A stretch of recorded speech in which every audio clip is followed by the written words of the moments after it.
Aloha, and welcome to the Maui Real Estate Advisor. In every episode, we share straight talk and expert insight into Maui's real estate market, the facts, the trends, and a little aloha. Whether you live here, own a piece of paradise, or dream of it, you'll find clear information to help you understand what's really happening and why that matters to you. This week, we'll look at the latest monthly real estate statistics, and I'll give you my view on where the market is headed. We might even pick some winners, some fails, and what might happen next. Most of you know that Bill 9 is the mayor's attempt at clawing back the legal right of over 7,000 condos to be rented for vacation use or any other rental that's less than 180 days. Maui's Housing and Land Use Committee, the HLUC, passed it out of committee and on to the full Board of Council members on July 24th. Now, since all of the county council members are on the HLUC and the vote was 6-3 in favor, you might expect the vote would be the same once the final bill comes up for a pass or fail vote. But as Johnny used to say, not so fast, bureaucracy breath. Two of the members who voted to pass the bill out of committee and on to council expressed reservations and disappointment. Once it gets to council, there will be more discussion, public hearings again, and it will be open to amendments. Councilmember Cook proposed amendments this last time that didn't pass out of committee. Those could be proposed again, plus other amendments could be introduced, and some members expressed concern, rightly, that the county and the council members could be open to lengthy and expensive lawsuits. Oh, and who would pay the cost of defending such a lawsuit if it passes and results in litigation? That would be the taxpayers, like, you and me. And when will the council take up the vote? Well, with a little understanding of how the sausage is made, it could be months away before this gets an up or down vote. Stay tuned for news. Thank you, Paul. Turning to tourism, the economy on Maui is as bad as we've seen in a long time, and so one of the metrics that we look at is tourism. Now, I've heard from colleagues who've recently traveled to Oahu and the Big Island that those places are hopping, meaning that the businesses and the restaurants are busy, busier than Maui. So much for anecdotal data. Here's what the stats from the Hawaii Tourism Authority say.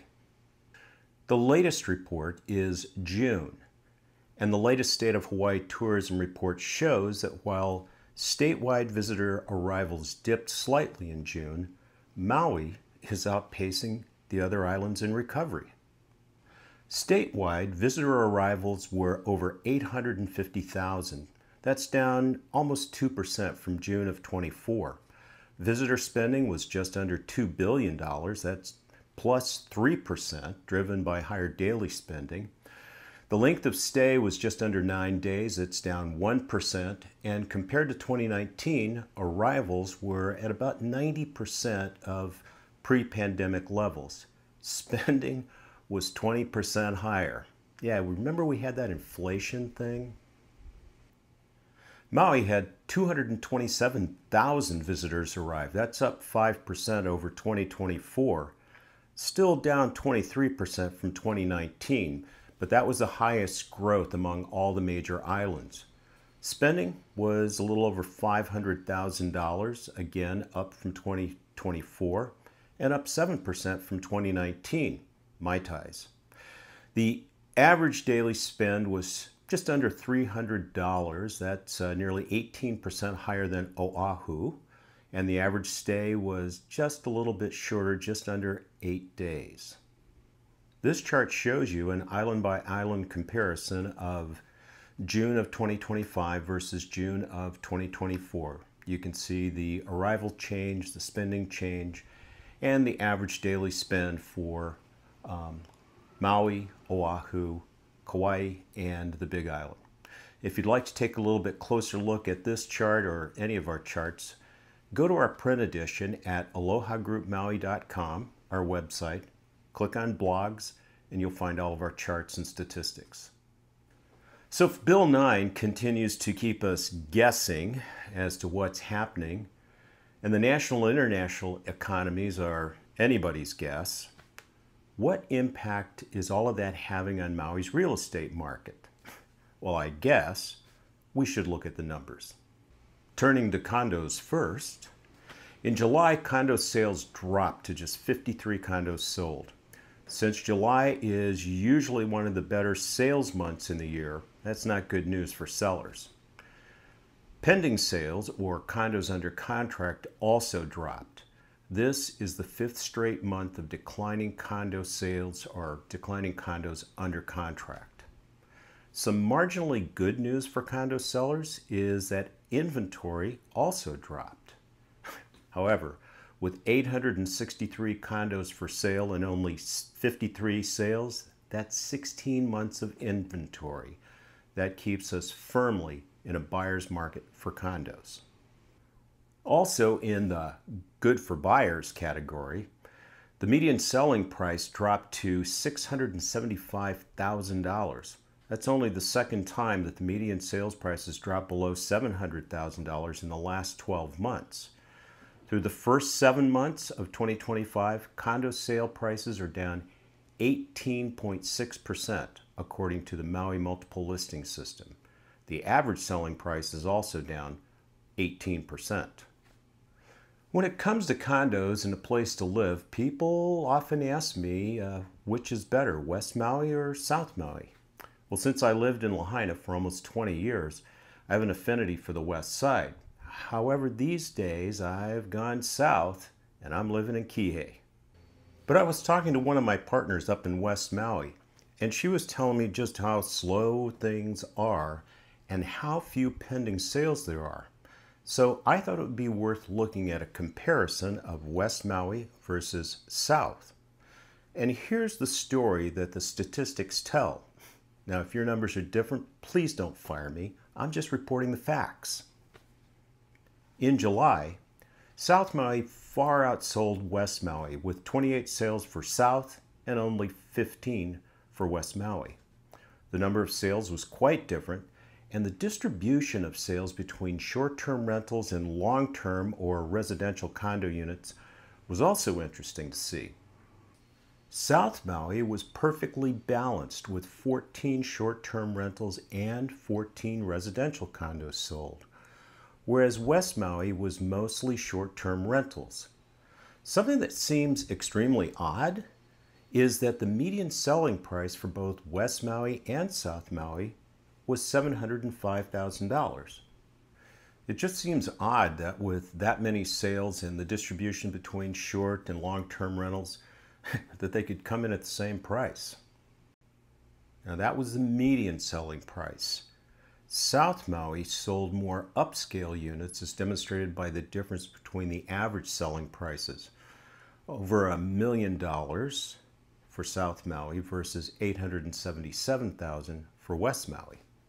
And since the impetus to do this was my partner lamenting how few pendings there are in West Maui, I thought we should look at that. And of course, what I expected was, well, since there are so many more sales in the South, there would also be more pending sales. But it turns out they were identical. 35 condos under contract and set to close in the next month or two in West Maui, and the same in South Maui. However, the distribution of sales between short-term rental and residential was consistent, with over 90% of the condos under contract in West Maui being short-term rentals, while the South is split almost evenly. And since we can't know what the closing price will be for the condos under contract, I pulled the asking prices. Historically, West Maui has been a bit higher priced than South Maui, but what we're seeing here is that South Maui condos under contract appear to have the higher prices for both median and average selling prices, or average asking prices. Sorry.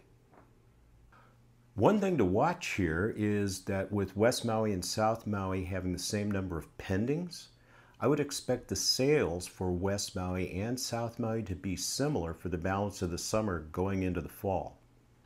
Turning to single-family homes, we can see that the single-family home market is more stable, but the trends are still tipping more in favor of the buyers. Sales dropped from 66 in June to 60 in July. However, looking back over the last 12 months, 60 sales still looks pretty solid. Although through the first 7 months of 2025, home sales are down 12% from 2024. Inventory stayed virtually flat from June to July, but we can see that inventories have climbed significantly over the last 12 months. Pending sales rose slightly, but seem to be trending down a little bit from the beginning of the year. There was no change in the median selling price month over month. The median selling price has been very stable and very consistent. In fact, through the first 7 months of 2025, the median selling price is $1.3 million, and in 2024, it was the same, $1.3 million.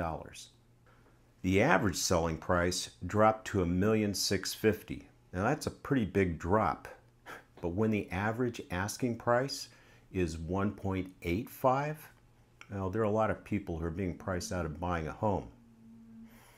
You know, maybe it would be a good idea if the county came up with a housing bill, one that would actually increase the amount of affordable, dignified housing here on Maui. Hey, and if you want to take a closer look at the stats, go to the print version of our report on our website at alohagroupmaui.com. Click on the blogs button. Well, that's our look at the real estate stats through the first 7 months of 2025.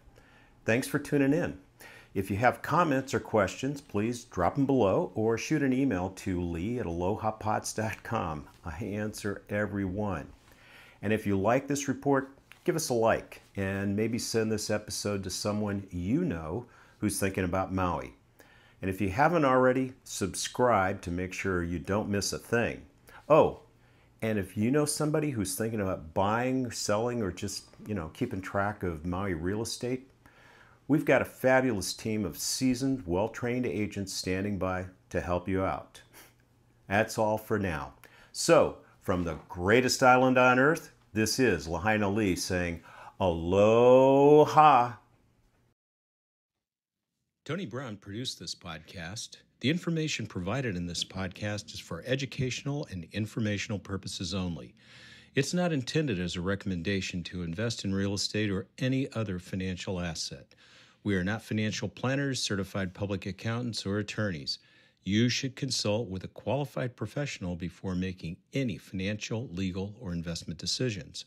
All investments carry risk, and past performance is not indicative of future results.